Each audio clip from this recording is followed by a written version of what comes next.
जय हिंद दोस्तों, स्वागत है आपका अपने YouTube चैनल एग्जाम अचीवर्स में। तो फ्रेंड्स, आज की क्लास में हम आप लोगों के लिए लेकर आए हैं मैथ्स के टॉपिक वाइज बहुत ही इंपॉर्टेंट क्वेश्चंस, जिसमें आज का हमारा टॉपिक है क्षेत्रफल और परिमाप, यानी कि एरिया और पैरामीटर। इसके क्वेश्चंस एक ना एक क्वेश्चन तो आपके पेपर में आता ही आता है, तो इसको आप बिल्कुल पक्का कर लीजिए ताकि आपका एरिया और पैरामीटर यानी क्षेत्रफल और परिमाप का एक भी क्वेश्चन एग्जाम में आप छोड़ कर ना हो। फ्रेंड्स, इसके क्वेश्चन बहुत ज़्यादा ईजी होते हैं लेकिन लेंदी होते हैं और सिर्फ आपको फॉर्मूले याद रखना है, बाकी इसमें ज़्यादा दिमाग लगाना नहीं पड़ता है। तो चलिए इन क्वेश्चनों को हम सॉल्व कर लेते हैं। लेकिन उससे पहले अगर आप चैनल पर नए हो तो सब्सक्राइब कर लीजिए और नोटिफिकेशन बेल को प्रेस कर लीजिए ताकि लेटेस्ट वीडियो की नोटिफिकेशन आपको मिल सके। तो चलिए इस वीडियो को शुरू करते हैं। पहला क्वेश्चन यहाँ पर है, यदि एक आयत खेत का परिमाप 200 मीटर है और उसकी चौड़ाई 40 मीटर है तो उसका क्षेत्रफल क्या होगा। फ्रेंड्स, यहाँ पर मैं आपको बिल्कुल बेसिक वाले क्वेश्चन नहीं करवा रही हूँ जिसमें आपसे पूछा जाता है कि क्षेत्रफल क्या होता है, परिमाप क्या होता है, क्योंकि इनसे थोड़े से अप लेवल के जो क्वेश्चन है मैं करवा रही हूँ ताकि जो आपके बेसिक क्वेश्चन हैं वो तो अगर आपको फॉर्मूला पता होगा तो भी आप वैल्यू पुटअप करके उनको सॉल्व कर दोगे। तो उस टाइप के सिंपल क्वेश्चन मैं नहीं करवा रही हूँ, मैंने थोड़ा सा लेवल अप करके यहाँ से क्वेश्चन शुरू किए हैं। तो इसमें देखिए परिमाप भी आ गया, क्षेत्रफल भी आ गया, तो दोनों के जो फॉर्मूले भी आपको यहाँ पर पता चल जाएंगे और दोनों के क्वेश्चन भी आप सॉल्व कर पाओगे। इसलिए मैंने क्वेश्चन यहाँ पर इस तरह से इंक्लूड किए हैं कि आपके सारे कंसेप्ट क्लियर हो जाए। आपको क्वेश्चन को रटना नहीं है फ्रेंड्स, मैथ्स में हमेशा क्वेश्चन रटे नहीं जाते हैं, फॉर्मूले और कंसेप्ट को ध्यान में रखा जाता है, क्योंकि सेम क्वेश्चन तो एग्जाम में पूछा नहीं जाता है मैथ्स में, हो सकता है आपकी वैल्यू भी चेंज हो जाए, तो इसलिए आप कंसेप्ट और फॉर्मूले ध्यान में रखिए, आपको क्वेश्चन को रटना नहीं है। तो चलिए इस क्वेश्चन को हम सॉल्व कर लेते हैं। यहाँ पर दिया है एक आयताकार खेत, तो मैंने यहाँ पर एक आयताकार खेत बना लिया है। अब इन्होंने बोला है इसका परिमाप। तो फ्रेंड्स, परिमाप हमेशा आपको याद रखना है, जो पेरीमीटर होता है वो क्या होता है, जो भी फिगर दिया हुआ है, चाहे वो ट्रायंगल हो, स्क्वायर हो, सर्कल हो, सभी की जो ये भुजाएं हैं इन सभी को अगर आप जोड़ दोगे इन सभी को, तो ये जो निकलता है इसको क्या कहा जाता है, परिमाप, यानी कि पेरीमीटर। ये पेरीमीटर होता है। तो अगर आप पेरीमीटर का फॉर्मूला भूल भी जाते हैं, पेरीमीटर का फॉर्मूला तो वैसे आपको ज़्यादातर याद रखना नहीं है, सारी भुजाओं का सम कर दीजिए, जोड़ दीजिए तो परिमाप आ जाता है। तो इसलिए इसका हम परिमाप क्या है, आयत आयत है। आयत का परिमाप क्या होता है, आयत की कंडीशन याद रखना। आयत होता है क्या, आयत की जो आमने सामने की भुजाएं क्या होती है फ्रेंड्स, बराबर होती है। तो अगर मैंने मान लिया ये ए है तो ये भी क्या होगी ए, और इसको मानेंगे बी तो ये भी होगी बी। अब पेरीमीटर क्या होगा, ए प्लस बी प्लस ए प्लस बी, ए प्लस बी प्लस ए प्लस बी। इसका मतलब हमारे पास जो पेरीमीटर का फॉर्मूला आ गया, क्या आ गया, 2a प्लस 2b, यानी कि twice of a plus b. ये कंसेप्ट मैं सिर्फ इस क्वेश्चन में ही समझा रही हूँ, आगे के जो क्वेश्चन है उसमें नहीं एक्सप्लेन करूँगी, आपको डायरेक्ट ये वाला फॉर्मूला यूज़ करके ही बताऊंगी। इसलिए आप इसको ध्यान से देख लीजिए कि फॉर्मूला बना कैसे, अगर आप एग्जाम में इसको भूल जाते हैं तो चलिए हम यहाँ पर वैल्यू पुटअप कर देते हैं। ये पेरीमीटर का फॉर्मूला हमने बना लिया, इसकी वैल्यू आप खुद कितनी दे के रखी है, 200 मीटर, तो ये हम कैंसिल आउट कर देते हैं। ए प्लस बी की वैल्यू मेरे पास 100 आ गई। अभी इन्होंने कहा है आगे क्वेश्चन में कि उसकी जो चौड़ाई यानी कि ब्रेड्थ है 40 मीटर दे के रखी है, तो ये ब्रेड्थ है, ये कितनी दे के रखी है, 40। और आपसे क्या पूछा है, उसका क्षेत्रफल पूछा है, तो सबसे पहले लेंथ पता होना चाहिए क्षेत्रफल के लिए। तो यहाँ से हम लेंथ निकाल लेंगे, 40 माइनस करेंगे तो ए की वैल्यू कितनी आ जाएगी, यहाँ पर 60। ये आ गई मेरे पास ए की वैल्यू। मेरे पास लंबाई भी है, चौड़ाई भी है। क्षेत्रफल का फॉर्मूला आप सभी को याद रखना है, लंबाई गुणित चौड़ाई। तो यहाँ पर लंबाई हमारी 60 है और चौड़ाई कितनी है, 40। तो क्षेत्रफल कितना आएगा, 6 चौक 2400। तो इस तरह से हमारे पास का क्षेत्रफल आ गया 2400 मीटर स्क्वायर। एक हाल की लंबाई उसकी चौड़ाई की 4/3 गुना है और हाल का क्षेत्रफल इतना वर्ग मीटर है, तो लंबाई और चौड़ाई में अंतर क्या होगा। तो फ्रेंड्स, एक हाल दे के रखा है, हाल की लंबाई और चौड़ाई दे के रखी है, उसका मतलब ये है क्या है कि जो हाल है वो क्या है, इस तरह से आयताकार हाल होगा। इसमें लंबाई दे के रखी है और चौड़ाई, लंबाई और चौड़ाई दे के नहीं रखी है, लंबाई जो है, लंबाई वो चौड़ाई की कितनी है, चौड़ाई यानी ब्रेड्थ की 4/3 गुना है, और हाल का क्षेत्रफल दे के रखा है। तो क्षेत्रफल हमें पता है, आयताकार क्षेत्रफल क्या होता है, लंबाई गुणित चौड़ाई इज इक्वल टू कितना, 300 दे के रखा है। तो लंबाई की वैल्यू हम यहाँ पर रख सकते हैं, कितनी आ जाएगी, 4/3 b into b is equal to 300। यहाँ से बी स्क्वायर की वैल्यू कितनी निकलेगी, ये 300 का इसमें मल्टीप्लाई हो जाएगा तो ये हो जाएगा 900 डिवाइड बाई 4। तो b की वैल्यू कितनी निकलेगी, ये अंडर रूट में आ जाएगा, अंडर रूट से बाहर निकलेगी तो वैल्यू 330 और ये 2 2 1 2 2 5 15। तो ब्रेड्थ की वैल्यू हमारे पास यहाँ पर 15 आ गई। यहाँ से हम लेंथ निकाल लेंगे, 4/3 इंटू 15, 3 5 15, 5 4 20। तो ये लेंथ भी हमारे पास है और ब्रेड्थ भी। इन्होंने क्वेश्चन में क्या पूछा है, लंबाई और चौड़ाई में अंतर क्या है, तो बड़ा कौन सा है, लंबाई है। लंबाई और चौड़ाई का अंतर पूछा है, तो 20 माइनस 15 कितना आया, 5 मीटर। तो इसका राइट आंसर हुआ 5 मीटर। चलिए नेक्स्ट क्वेश्चन है, एक आयत की लंबाई उसकी चौड़ाई से 2 सेंटीमीटर अधिक है। क्वेश्चन में दिया है कि उसकी जो लंबाई है उसकी चौड़ाई से कितनी 2 सेंटीमीटर अधिक है। आगे दिया यदि आयत का परिमाप 48 सेंटीमीटर, आयत का परिमाप अभी मैंने बताया क्या होता है 2a plus L plus B, मान लेते हैं इसको l प्लस बी कितना 48 सेंटीमीटर है, तो उसका क्षेत्रफल क्या होगा। तो क्षेत्रफल के लिए हमें लंबाई और चौड़ाई याद होनी चाहिए। तो यहाँ से हम वैल्यू निकाल सकते हैं। यहाँ से हम क्या करेंगे, l की वैल्यू निकाल लेते हैं, ये पुटअप कर देते हैं इसमें b plus 2 plus b is equal to 48, 2 1 ज़ा 2, 2 2 ज़ा 4, 2 4 ज़ा 8, 2b plus 2 is equal to 24, b plus 1 की वैल्यू यहाँ से 2 कॉमन ले लेंगे, डिवाइड में चला जाएगा, 2 1 ज़ा 2, 2 2 ज़ा 4, तो और इधर जाके माइनस हो जाएगी, 12 में से 1 जाएगा, तो b की वैल्यू हमें मिल जाएगी यहाँ पर 11, और इसमें वैल्यू पुटअप कर दीजिए तो l की वैल्यू कितनी मिल जाएगी 12 और 13। ये दोनों हैं, क्षेत्रफल क्या होता है लेंथ इंटू ब्रेड, 11 इंटू 33, तो इन दोनों का मल्टीप्लाई कर लीजिए, 11 33, 11 एकम 11, 12 13 14, 143 सेंटीमीटर स्क्वायर। और फ्रेंड्स मैं आपको यहाँ पर एक बात ये भी बताना चाहती हूँ कि ये जो क्वेश्चंस हैं जिनमें ट्रिक की ज़रूरत होती है, जहाँ पर ट्रिक से क्वेश्चन सोल्व हो जाएंगे वहाँ पर मैं आपको ट्रिक भी बताऊँगी, लेकिन जो इस टाइप के क्वेश्चन है उनको आप ट्रिक से सोल्व नहीं कर पाते हो, नहीं कर पाओगे, और आप एग्ज़ाम में कितनी ट्रिक्स याद रखोगे। इसलिए आपको क्या करना है, जो क्वेश्चन ट्रिक से सोल्व हो रहे हैं उनकी ट्रिक याद रखिए, और जो क्वेश्चन बेसिक मेथड से सोल्व रहे हैं उनको बेसिक मेथड से ही सॉल्व कीजिए।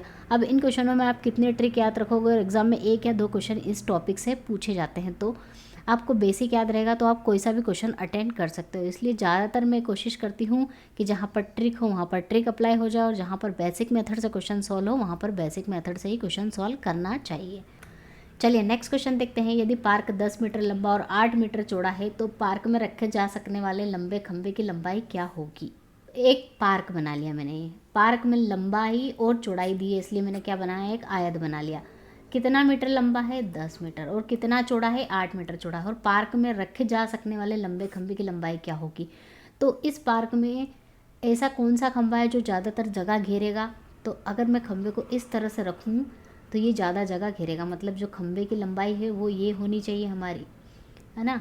ये हमने क्वेश्चन बना लिया है, अब हमें ये वाली जो लेंथ है ये फाइंड आउट करना है। तो इस क्वेश्चन को अगर हम ध्यान से करें तो ये क्या बन रहा है, राइट एंगल ट्रायंगल बन रहा है, और राइट एंगल ट्रायंगल में क्या होती है, पाइथागोरस थ्योरम लगा लेते हैं। तो लंब का स्क्वायर प्लस आधार का स्क्वायर इज इक्वल टू, इसको मैं x मान लेती हूँ, x का स्क्वायर, तो यहाँ से हो जाएगा 8 8 ज़ा 64, 10 10 ज़ा 100 is equal to x square, और एक्स स्क्वायर की वैल्यू मिलेगी 164, और x मिलेगा √164। अब यहाँ पर मैं आपको ट्रिक बताती हूँ फ्रेंड्स, जहाँ ट्रिक्स लगेगी वहाँ मैं आपको ट्रिक्स बताऊँगी कि क्वेश्चन को कितना इजीली आप सॉल्व कर सकते हो। अब यहाँ पर 164 देख रखा है, और 164 आप स्क्वायर रूट नहीं निकाल पा रहे हो, 164 किसी का स्क्वायर रूट होता नहीं है। तो हमें पता है कि 12 का जो स्क्वायर रूट होता है, स्क्वायर होता है कितना होता है 144, और 13 का याद रखना, मतलब आपको कम से कम 20 तक तो स्क्वायर रूट याद होना चाहिए मुँह जुबानी।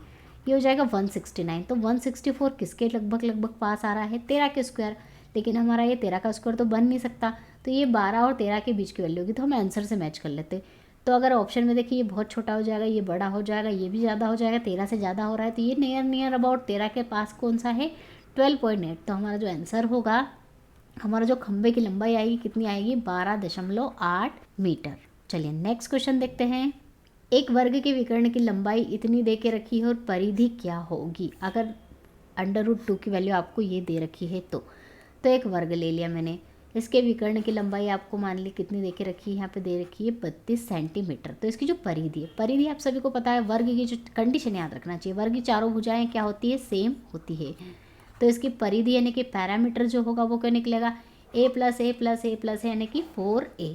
तो ये कितना है ये आपसे पूछा है, तो इसके लिए आपको a चाहिए। अब यहाँ से a निकालने के लिए आपके पास ये है, a निकाल लो, और यहाँ पर भी राइट एंगल ट्रायंगल बन रहा है तो इसमें पाइथागोरस थ्योरम लगा दो, a का स्क्वायर प्लस a का स्क्वायर इज इक्वल टू 32 का स्क्वायर।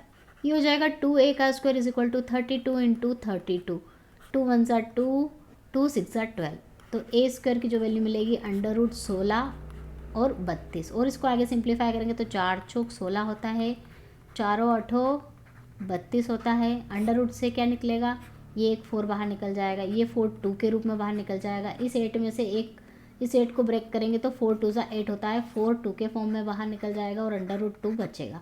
ये हो जाएगा 2 दूना 4, 4 चौक ए की वैल्यू मिलेगी 16√2। ये मिल गई ए की वैल्यू। अब इन्होंने क्वेश्चन में पूछा है कि परिधि क्या होती है, तो परिधि क्या होगी 4a, 4 × 16 × √2, 16 चौक 64, 64 गुणित √2 की वैल्यू 1.41 दे के रखी है। इसका इसमें मल्टीप्लाई कर दीजिए आप, वैल्यू कितनी मिलेगी। इसका मल्टीप्लाई अगर हम यही कर लेते तो कितना हो जाता 16 गुणित 1.41, तो ये हो जाएगा 16 एकम 16, 16 चौक 64 और एक 65, कैरी 6 गया, 16 एकम 16, 17, 18, 19, 20, 21, 22, ये हो जाएगा 22.56 और इसमें आप मल्टीप्लाई कर दीजिए 4 का, तो इसकी वैल्यू यहाँ पर आपको मिल जाएगी। तो कितना होगा 4 6 24, 4 5 20 और 4 24, 22, कैरी 2 चला गया, पॉइंट लगाएंगे, 4 दूना 8 और 9 10 का 0, कैरी 1, 4 दूना 8 और एक 9, 90.24, तो इसकी जो वैल्यू मिलेगी हमें कितनी मिलेगी 90.24। चलिए नेक्स्ट क्वेश्चन है, एक 5 मीटर चौड़ा लॉन 90 मीटर और 40 मीटर मापने वाले आयताकार भूखंड के बाहर सभी तरफ से लगाया जाता है, तो लॉन का कुल क्षेत्रफल कितना होगा। तो फ्रेंड्स हम क्या कर लेते हैं, ये जो है आपको क्या दे के रखा है 90/40 का आपको एक क्या दे के रखा है आयताकार ये भूखंड है, और इसके आसपास क्या लगाया है ये लॉन लगाया है, और ये लॉन कितना मीटर चौड़ा है 5 मीटर चौड़ा है। तो क्या पूछा गया है कि लॉन का क्षेत्रफल कितना होगा, मतलब ये जो पार्ट है सिर्फ ये वाला पार्ट, इसका आपको क्षेत्रफल बताना है। तो इसका क्षेत्रफल निकालने का ये तरीका होता है कि जो बड़ा वाला आयत है उसमें से छोटे वाले आयत को माइनस कर दीजिए, जो बीच वाला पार्ट है उसका आपको क्षेत्रफल आ जाता है। तो बड़े वाला आयत का क्षेत्रफल निकालने के लिए आपको क्या करना पड़ेगा, ये छोटा है ये 90 है, जिसमें 5 इधर से जुड़ जाएगा और 5 इधर से जुड़ जाएगा, तो कितना होगा 90 + 5 95 और 100 गुणित ये 40, 5 ऊपर से जुड़ेगा 5 नीचे से, तो ये हो जाएगा 50। ये बड़े आयत का क्षेत्रफल, इसमें से छोटे आयत का क्षेत्रफल माइनस कर देंगे 90 गुणित 40, तो ये जो बीच वाला पार्ट है इसका आपको क्षेत्रफल मिल जाएगा। तो ये हो जाएगा कितना 5000 और ये हो जाएगा 9 चौक 3600, इसमें से आप 3600 माइनस कर दीजिए तो वैल्यू मिल जाएगी आपको कितनी 10 में से 6 गई 4 और यहाँ पर हो जाएगा 1400, तो इसका होगा आंसर क्या 1400 मीटर स्क्वायर। नेक्स्ट क्वेश्चन दिया है, एक आयत की लंबाई 15 सेंटीमीटर है, क्षेत्रफल इतना है, तो इसके क्षेत्रफल केवल इसकी लंबाई बढ़ाकर मूल क्षेत्रफल का 4/3 गुना कर दिया जाता है, तो नई परिधि क्या होगी। तो फ्रेंड्स क्या दिया गया है, एक आयत दे के रखा है, आयत की जो लेंथ है वो कितनी है 15 सेंटीमीटर है, और इसका जो क्षेत्रफल है वो भी आपको दे के रखा है, लेंथ इंटू ब्रेड्थ कितना होता है 150 सेंटीमीटर स्क्वायर। आगे बोला है कि इसका क्षेत्रफल केवल इसकी लंबाई बढ़ाकर मूल क्षेत्रफल का 4/3 गुना हो जाता है, मतलब इसकी जो लंबाई है उसमें अगर आप परिवर्तन करोगे तो हमने दूसरी लंबाई L' मान ली, और इन्होंने कहा है कि इसकी लंबाई में ही केवल बढ़ाई हो रही है, इसकी जो ब्रेड्थ है उसमें कोई चेंज नहीं हो रहा है, ब्रेड्थ में ब्रेड्थ बी की बी ही रहेगी, तो इसका जो क्षेत्रफल है वो कितना हो जाएगा 4/3 गुना हो जाएगा।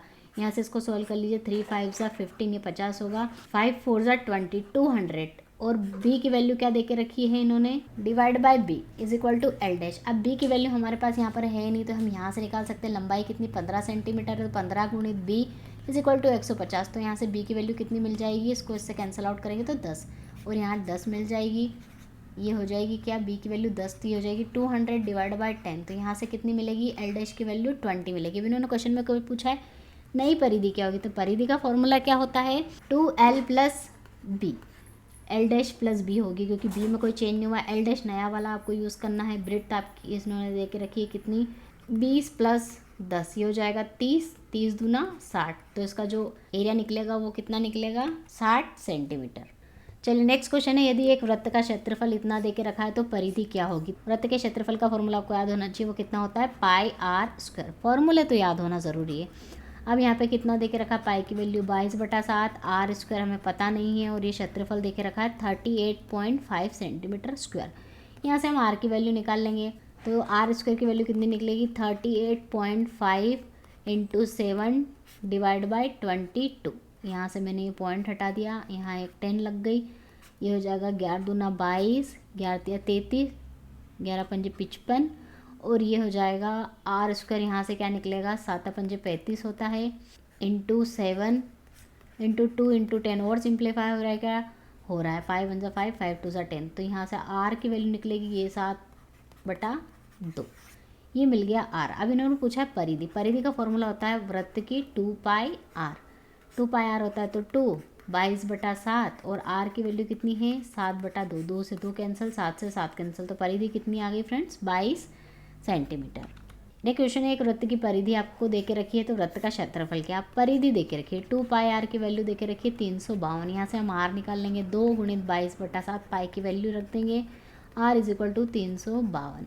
आर की वैल्यू मिलेगी 352 × 7 / 2 × 22, 11 दूना 22, 11 तिया 33, 11 दूना 22, ये हो जाएगा 2 2 ज़ा 4 और 4 8 ज़ा 32 और 8 7 56। तो आर की वैल्यू कितनी मिली फ्रेंड्स, 56 मिल गई। अब इन्होंने बोला वृत्त का क्षेत्रफल निकालिए। वृत्त का क्षेत्रफल होता है पाई आर स्क्वायर, 22/7, आर की वैल्यू 56 × 56, ये हो जाएगा 7 8 56। ये इसका इसमें मल्टीप्लाई कर देंगे तो कितना होगा, मल्टीप्लाई इस तरह से कीजिए जो आपको सिंप्लीफाई लगे। जैसे मैं 8 का 56 में पहले करूँगी तो कितना होगा, 8 6 48, 8 5 40 और 4 44, और इसका 22 में मेरा मल्टीप्लाई करना बहुत ज़्यादा ईजी हो जाएगा। कैसे, क्यों, क्योंकि दोनों नंबर सेम है, एक बार मल्टीप्लाई कर लो दूसरा उसमें ऐड कर दो तो इजीली मल्टीप्लिकेशन हो जाता है। हो जाएगा 2 8 16, 2 चौक 8 और 1 9, 2 चौक 8, 8 9 6, और दूसरा number as it is repeat कर देंगे क्योंकि सेम ही है। इन दोनों को जोड़ देते, 6 9 और 6 15, और ये 9 1 10 8 18, कैरी 1 9 9856। तो इसका आंसर क्या मिला हमें, 9856 मीटर स्क्वायर। यदि दो वर्गों के क्षेत्रफलों का अनुपात इतना देख के रखा है तो उनके परिमापों का अनुपात क्या होगा। तो वर्ग का क्षेत्रफल का फॉर्मूला क्या होता है, a², भुजा का स्क्वायर। अब यहाँ पर a1 का स्क्वायर / a2 का स्क्वायर, मतलब उनके क्षेत्रफलों का अनुपात दे के रखा 9/1। तो यहाँ से a1 / a2 निकल जाएगा क्या, 3/1। ये स्क्वायर यहाँ से अंडर रूट में जाके 3/1 इसको कर देगा। अब इन्होंने परिमापों का अनुपात पूछा है, तो वर्ग का परिमाप क्या होता है, 4a1, और दूसरे का हो जाएगा 4a2। कैसे निकला मैं आपको ऑलरेडी बता चुकी हूँ, बार बार नहीं बताऊंगी। तो ये हो जाएगा 4 से 4 कैंसिल, a1 / a2 कितना निकला, 3/1। तो इनके जो परिमापों का अनुपात कितना निकला, 3:1।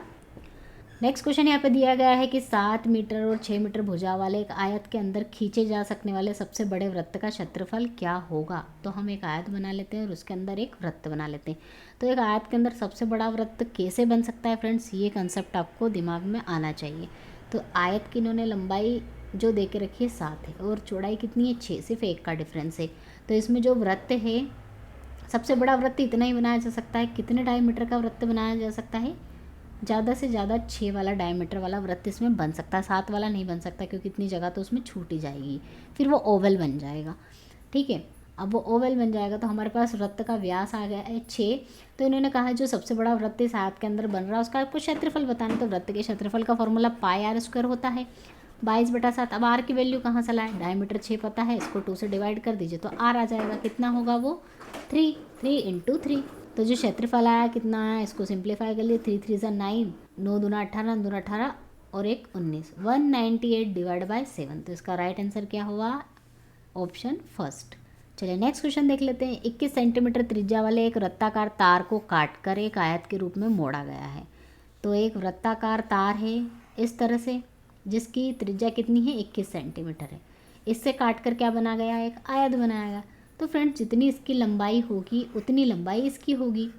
ठीक है, इसमें लंबाई में कोई परिवर्तन नहीं आएगा। तो इसकी जो परिधि होगी इसकी परिधि के बराबर, तो इसका परिमाप और इसका परिमाप बराबर हो जाएगा क्योंकि सेम चीज़ से बने हैं, कोई चेंज नहीं आया, तो इसलिए इन दोनों के परिमाप बराबर हो जाएंगे। तो ये जो है इसका परिमाप क्या होता है, 2 लेंथ प्लस ब्रेथ, और ये होता है 2 पाई आर। और 2 पाई आर की वैल्यू आपको दे के रखी है 2 पाई आर से आप यहाँ से 2 पाई आर इसका परिमाप सर्कल का निकाल सकते हो। क्या होगा, 2 22/7, और आर की वैल्यू क्या निकलेगी यहाँ पर, यहाँ क्या दे के रखी है, 21। ये हो जाएगा 7 21, 3 2 6, 6 दूना 12, 6 दूना 12 और 123, 132 निकल गई यहाँ से हमारे पास आर की परिमाप की वैल्यू। अब ये परिमाप और ये परिमाप इक्वल होगी क्योंकि एक ही चीज़ से बना है। तो ये क्या हो जाएगा, 2L + B = 132। ये हमारे पास इक्वेशन बन गई। अब आगे क्वेश्चन में दिया है कि इनकी जो भुजाओं का अनुपात है 6:5 है। तो मतलब L और B की वैल्यू यहाँ पे दे के रखी है, क्या है, 6x + 5x = 132। इसको और सिंप्लीफाई कर लेते हैं, 2 6 12, 2 6 12, 6 5 क्या होगा, 11, 11x = 66, 11 6 66। तो x की वैल्यू कितनी मिल गई यहाँ से हमारे पास, 6। पूछा क्या है, आयत की सबसे छोटी भुजा, सबसे छोटी भुजा इन दोनों में से कौन सी होगी, 5x, 5 × x करेंगे तो 30। तो सबसे छोटी भुजा कौन सी आई फ्रेंड्स, 30 सेंटीमीटर। एक आयत का क्षेत्रफल जिसकी लंबाई कितनी देके रखी है, 144 मीटर है, वो किसके बराबर है, वर्ग के क्षेत्रफल जिसकी भुजा कितनी, इतनी है। तो आपको क्वेश्चन को समझना होगा कि फ्रेंड्स कैसे करना है। तो यहाँ पर एक आयत का क्षेत्रफल, आयत का क्षेत्रफल क्या होता है, लंबाई गुणित चौड़ाई। लंबाई देके रखी है 144, चौड़ाई हमें पता नहीं है जो कि किसके बराबर है, एक वर्ग के क्षेत्रफल। वर्ग का क्षेत्रफल होता है भुजा का स्क्वायर, जिसकी भुजा 84 है। तो 84 इंटू 84, तो यहाँ से हम इसको सिंप्लीफाई कर लेंगे। 12 7 ज़ा 84 होता है, और 12 1 ज़ा 12, 12 2 ज़ा 24, 12 1 ज़ा 12, 12 7 ज़ा 84। तो यहाँ से जो b की वैल्यू मिलेगी वो कितनी मिलेगी, 49। अब पूछा क्या है इन्होंने, आयत की चौड़ाई कितनी होगी, जो चौड़ाई कितनी मिली हमें, 49 मीटर। एक समलंब की दो समांतर भुजाओं की लंबाई 20 सेंटीमीटर और 30 सेंटीमीटर है, इसकी ऊंचाई 6 सेंटीमीटर, तो इसका क्षेत्रफल क्या होगा। तो ट्रेपेजियम यानी कि समलंब चतुर्भुज कैसा होता है, इस तरह का होता है, जिसमें ये जो दो भुजाएं होती है ये एक दूसरे के समांतर होती हैं। और इन्होंने क्वेश्चन में क्या क्या दे के रखा है, इसकी लंबाई 20 सेंटीमीटर 30 है, तो छोटी वाली 20 मान लेंगे, बड़ी वाली 30 मान लेंगे। और क्या कहा है, इसकी जो ऊंचाई है ये क्या होती है, इन दोनों भुजाओं के बीच की जो दूरी होती है उसको ऊंचाई कहते हैं, जो कि 6 सेंटीमीटर दे के रखी। तो इसका क्षेत्रफल, तो समलंब चतुर्भुज के क्षेत्रफल का फॉर्मूला होता है a plus b divide by 2 into h. यहाँ पर a क्या है, ये दोनों भुजाएं हैं, और h क्या है, ये दोनों के बीच की लंबाई है। तो हम वैल्यू पुटअप करेंगे, हमारे पास क्षेत्रफल आ जाएगा 20 प्लस 30 डिवाइड बाई 2 इंटू 6। चलिए इसे सिंप्लीफाई कर लेते हैं, कितना होगा, 30 प्लस 20 50, और ये जाएगा 2 3 ज़ा 6, और 50 गुणित 3 करेंगे तो 5 3 ज़ा 15। तो कितना मिला, 150 सेंटीमीटर स्क्वायर। बहुत ईजी है, सिर्फ आपको फॉर्मूला याद रखना और कंसेप्ट याद रखना है कि ट्रेपेजियम और समलंब चतुर्भुज होता क्या है और इसका फॉर्मूला क्षेत्रफल का क्या होता है। चलिए नेक्स्ट क्वेश्चन देख लेते हैं। एक समलंब चतुर्भुज का क्षेत्रफल दे के रखा है आपको, ट्रेपेजियम का क्षेत्रफल यहाँ दिया है। चलिए क्षेत्रफल दिया है तो क्षेत्रफल हमें पता क्या होता है, a plus b divide by 2 into h, जो कि कितना दे के रखा है, 384 सेंटीमीटर स्क्वायर। यदि इसकी समांतर भुजाओं का अनुपात, समांतर भुजाएं कौन सी, इसमें a और b है, ठीक है, इनका अनुपात मतलब कि ये क्या है, 3x plus 5x divide by 2। और क्या दे के रखा है, इनके बीच की लंबवत दूरी आपको दे के रखी है h 12।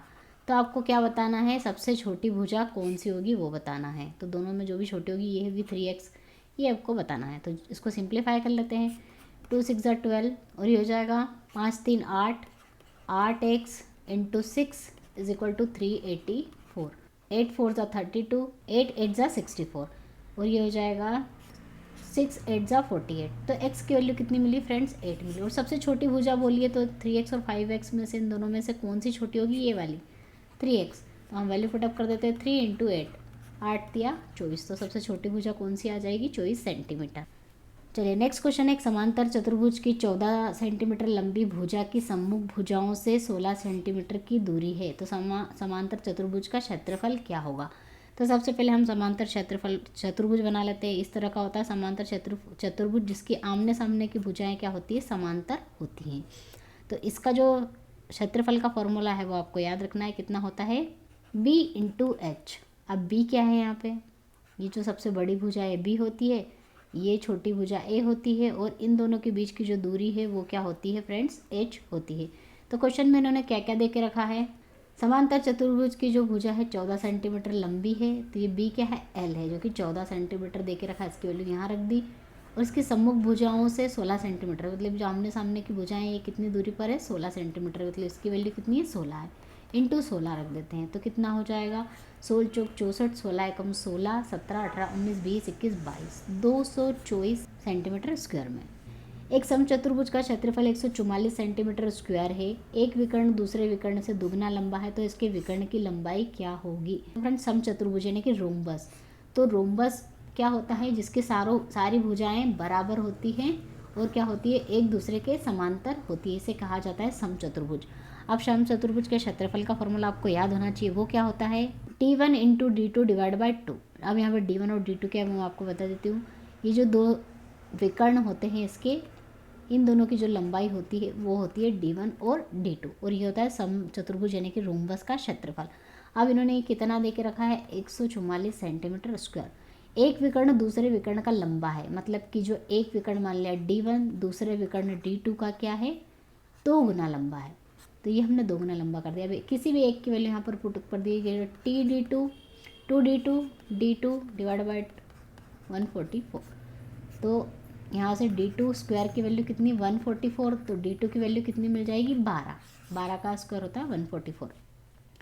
D2 आ गया। अब इन्होंने क्या पूछा है, इसके विकर्ण की लंबाई क्या होगी, दोनों विकर्ण की लंबाई पूछी। एक की तो हमारे पास आ गई 12 और दूसरे की क्या आ जाएगी, 12 दूना 24, तो इसका राइट आंसर क्या होगा, और 12 और 24। तो फ्रेंड्स यहाँ क्वेश्चन दिया, नेक्स्ट क्वेश्चन है, एक समचतुर्भुज के विकर्ण की लंबाई दूसरे विकर्ण की लंबाई की 80% है। तो समचतुर्भुज इस तरह का होता है, हमने बताया अभी आपको, जिसमें दो विकर्ण D1 और D2 होते हैं, और इसका क्या कहा गया है कि जो एक विकर्ण है दूसरे विकर्ण का क्या है 80% है। तो ये 80% लिख लिया। 80% को हम सिंप्लीफाई कर लेते हैं, डिवाइड बाय 100 करके D2, ये हो जाएगा 2 4 ज़ा 8, 2 5 ज़ा 10, 4 divide by 5 into D2 is equal to D1 की वैल्यू मिल गई। इन्होंने कहा है कि समचतुर्भुज का क्षेत्रफल, समचतुर्भुज का क्षेत्रफल होता है D1 divide by D2, D1 into D2 divide by 2, वो कितना दिया है, इसके लंबे विकर्ण की लंबाई, लंबा विकर्ण क्या होगा इसमें D1 होगा, तो D1 का जो उसका स्क्वायर है उसका कितना गुना है, मतलब x गुना हमने मान लिया, ठीक है, इसकी वैल्यू पूछी है। तो यहाँ से हम इसको सिंप्लीफाई कर लेते हैं, D1 divide by D1 into D2 divide by 2 is equal to D1 का स्क्वायर x स्क्वायर से D1 कैंसिल हो गया, तो हमें इक्वेशन मिलेगी D2 divide by 2 is equal to D1 into x. तो यहाँ से x की वैल्यू क्या मिल जाएगी, D1 की वैल्यू रख लेते हैं D2 के फॉर्म में, जो कि कितनी होगी, D2 डिवाइड बाई 2 ऑलरेडी था, ये हो जाएगी 4 divide by 5 into D2 x, D2 से D2 भी कैंसिल हो गया, x की वैल्यू कितनी मिली 5 डिवाइड बाई 8, तो इसका राइट आंसर क्या होगा 5 डिवाइड बाई 8। यदि एक समचतुर्भुज की एक भुजा की लंबाई 5 मीटर है और इसके विकर्ण की लंबाई 8 मीटर है, तो दूसरे विकर्ण की लंबाई आपको बताना है। तो फ्रेंड्स आपको यहाँ पर एक रोम्बस इस तरह से दे के रखा है, इन्होंने कहा है कि एक भुजा 5 मीटर लंबी है और इसका एक विकर्ण है, उसकी लंबाई कितनी है 8 मीटर है, तो इसका जो दूसरा विकर्ण है उसकी लंबाई आपको बतानी होगी।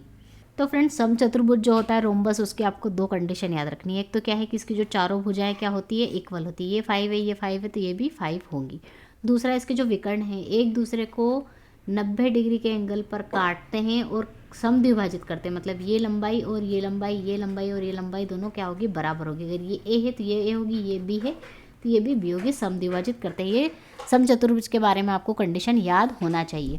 तो ये थी समचतुर्भुज की कंडीशन। अब आगे इन्होंने क्वेश्चन में क्या क्या देख रखा हम देख लेते हैं। भुजा की लंबाई और एक विकर्ण की लंबाई आपको दे के रखी हो, दूसरे विकर्ण की लंबाई पूछी है। तो इसका मैं अगर यहाँ पर ये अगर 8 है तो इसका आधा कितना हो जाएगा 4, मतलब ये भुजा और ये भुजा हमें पता है, और ये एंगल जो बनाता है 90 डिग्री का एंगल बनाता है। तो ये इस तरह से एक ट्रायंगल मिल जाएगा हमको, ये एक ट्रायंगल मिलेगा, ये 5 है, ये 8 की आधी हो जाएगी कितनी 4, और ये भुजा हमें पता नहीं है, ये वाली हमने बी मान ली, और ये 90 डिग्री का एंगल। इसमें पाइथागोरस थ्योरम लगाएंगे तो बी का स्क्वायर प्लस 4 का स्क्वायर इज इक्वल टू 5 का स्क्वायर, ये हो जाएगा बी का square plus 16 is equal to 25, 25 minus 16 कितना होगा 9। तो यहाँ से बी स्क्वायर की वैल्यू कितनी आ जाएगी, बी की वैल्यू 3 आ जाएगी।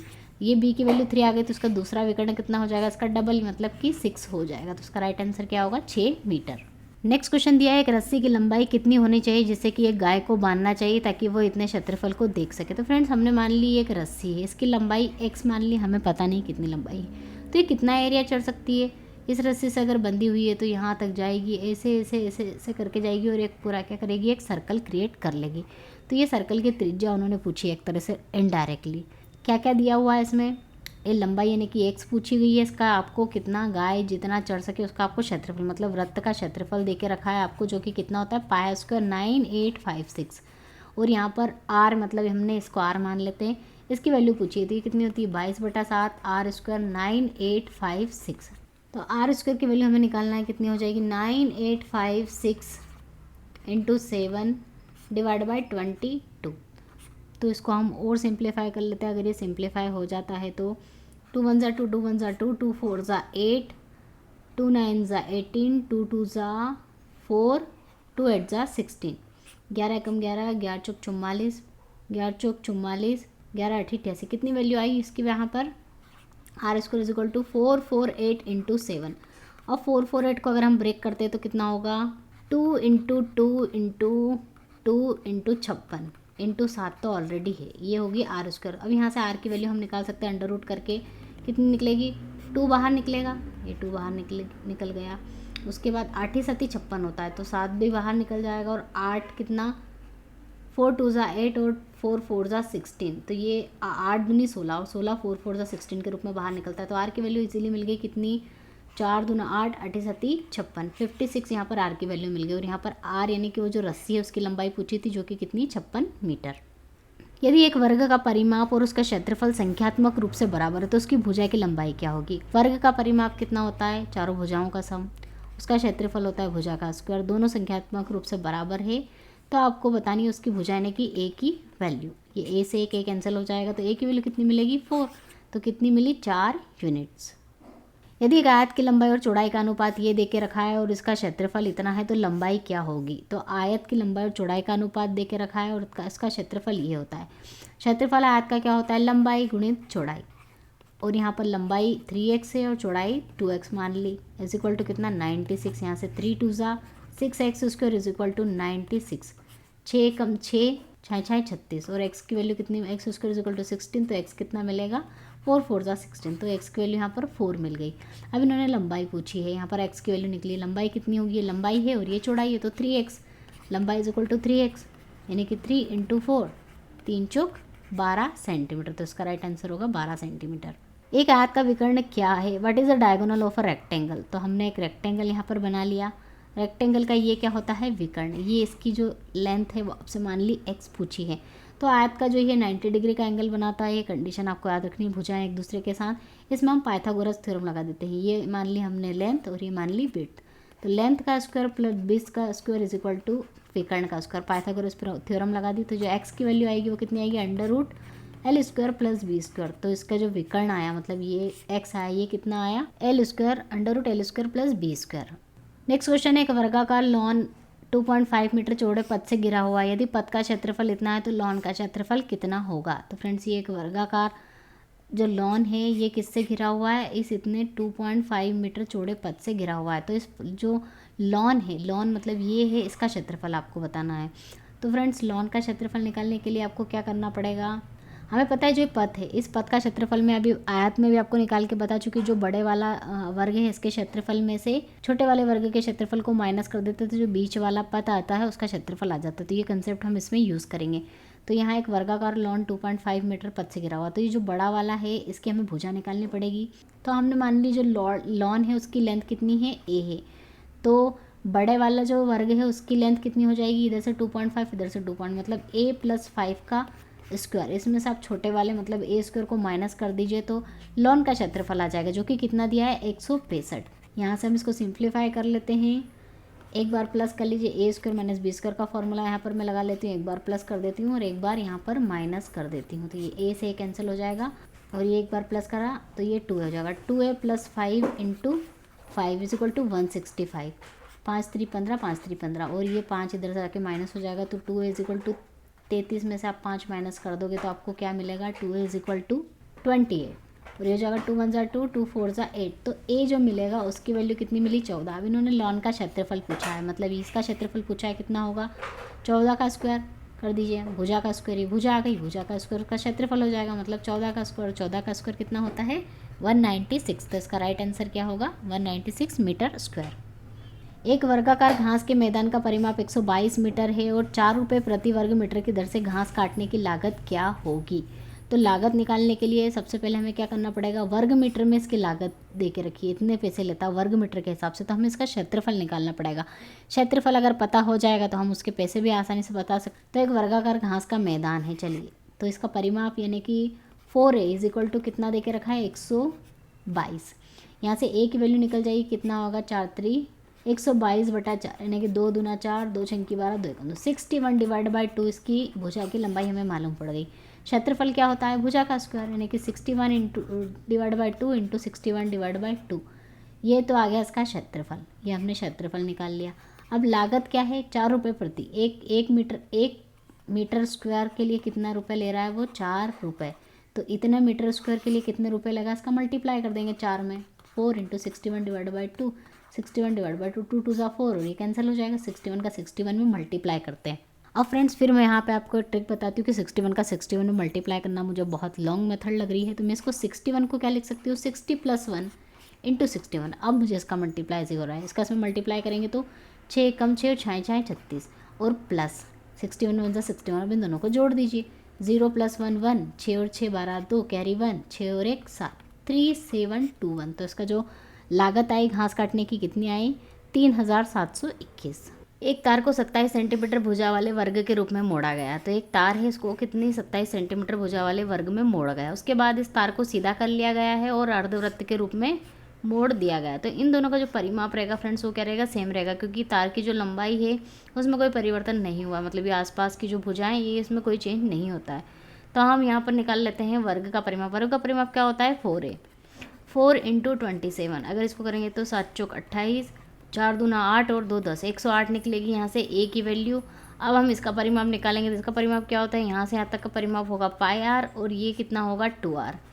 तो यहाँ से हम जो कि किसके बराबर होगा 108 के। अब हम यहाँ से r कॉमन ले लेते, पाई की वैल्यू रख देते 22/7 प्लस 2 इज इक्वल टू 108। यहाँ से हम r की वैल्यू निकालेंगे तो कितनी निकलेगी 7 दूना 14, 14 प्लस 22 करेंगे तो कितना होगा 4 और 2 6, 2 और 1 3, 36 divide by 7 is equal to 108। यहाँ से r की वैल्यू कितनी मिलेगी 108 इंटू 7 डिवाइड बाई 36।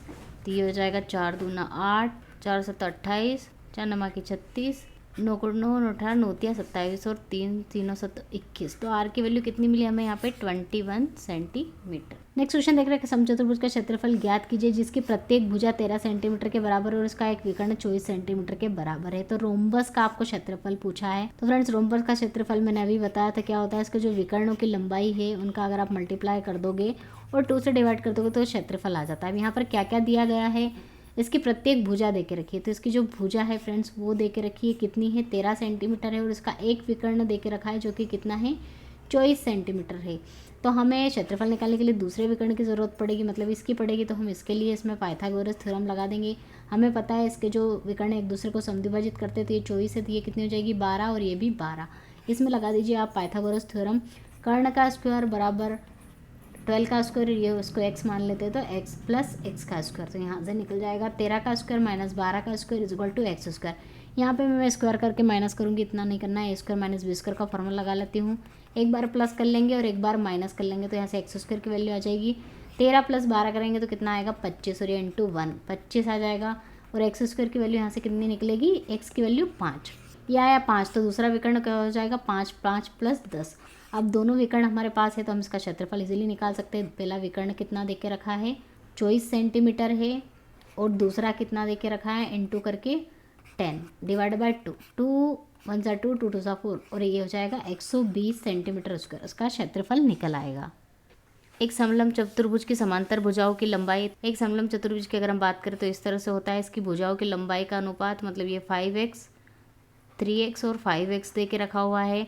तो हमें पता है समलंब चतुर्भुज का जो क्षेत्रफल का फॉर्मूला होता है फ्रेंड्स वो कितना होता है a plus b divide by 2 into h. A plus b क्या है समांतर भुजा है जो कि क्या है 3x plus 5x divide by 2 into height कितनी दे के रखी है 12.5 और एरिया कितना है 450 सेंटीमीटर स्क्वायर। यहाँ हो जाएगा 5 3 8x डिवाइड बाई 2 450 12.5 यहाँ चला जाएगा, पॉइंट हटाएंगे एक ज़ीरो लग जाएगी, 2 चौक 8 हो जाएगा।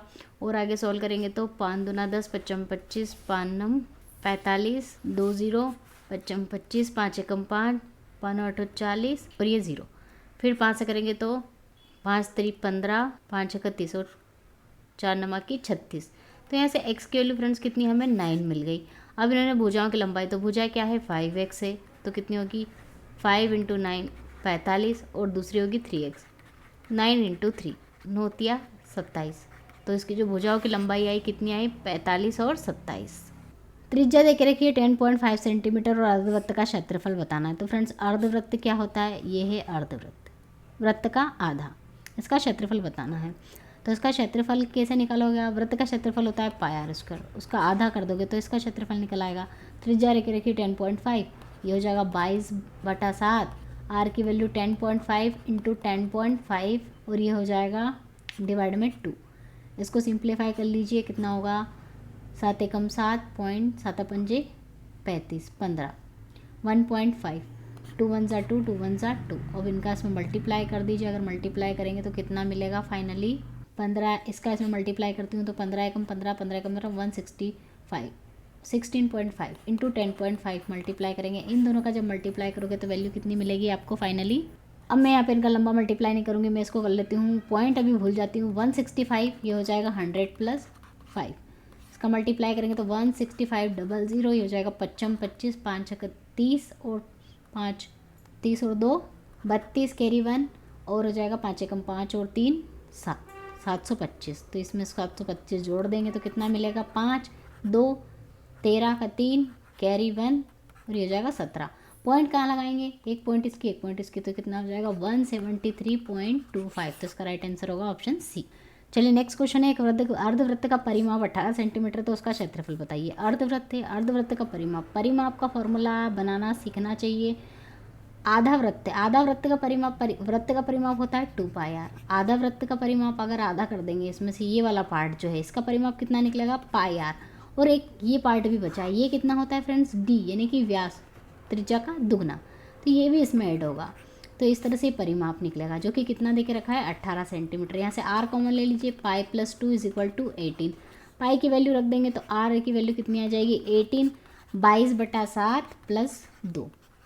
सिंप्लीफाई कर लेंगे इसको, 7 दूना 14, 22 में 14 प्लस कर दीजिए, 4 और 2 6, 2 और 1 3, 36, 36 7 ऊपर चला जाएगा 18, 18 दूना 36। तो r की वैल्यू निकली 7/2। उसका क्षेत्रफल पूछा है, क्षेत्रफल कितना होगा पाई आर स्क्वायर वृत्त का होता है, अर्धवृत्त का /2 कर दीजिए, तो ये हो जाएगा 22/7 इंटू 2, आर की वैल्यू 7/2 इंटू 7/2, 7 से 7 कैंसिल, और ये 2 से 2 एकम 2, 2 एकम 2, तो ये कितना मिलेगा 77/4। तो उसको सिंप्लीफाई करेंगे तो 4 एकम 4, 5 6 7 4 और 4 नमा की 36, और 4 दूना 8 और 4 पंजे 20, 19.2 इसका आंसर होगा।